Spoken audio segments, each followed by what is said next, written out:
Boris Johnson is addressing the British Parliament for the first time as Prime Minister.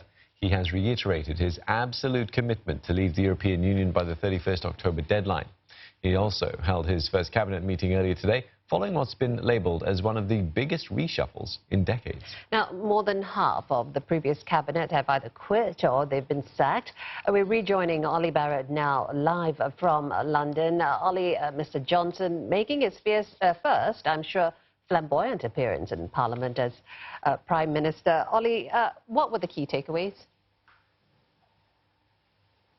Well, one of the important things to note is that the atmosphere has changed in the House of Commons with this change in Prime Minister.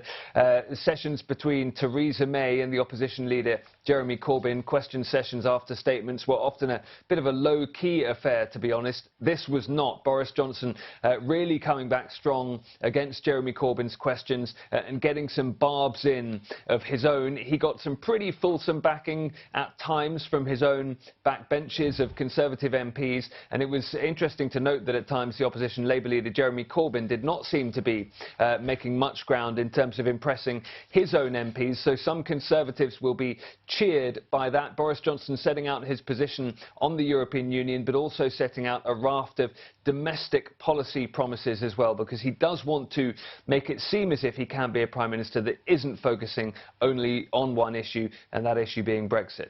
Well, just to stay on that one issue of Brexit just for a bit longer, Ollie, Mr. Johnson has sort of swept out half the cabinet, quite substantial reshuffles. How is that going to help him move forward with these Brexit talks?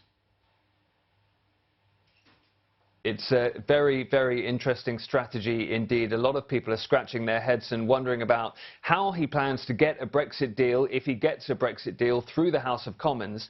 If he has a party in which there are a number of MPs who are not best pleased with him because they've been swept out of cabinet in this ruthless cabinet reshuffle, and if he has put so many Brexiteer MPs in his own cabinet, people who are loyal to the idea of leaving the European Union on October the 31st, come what may.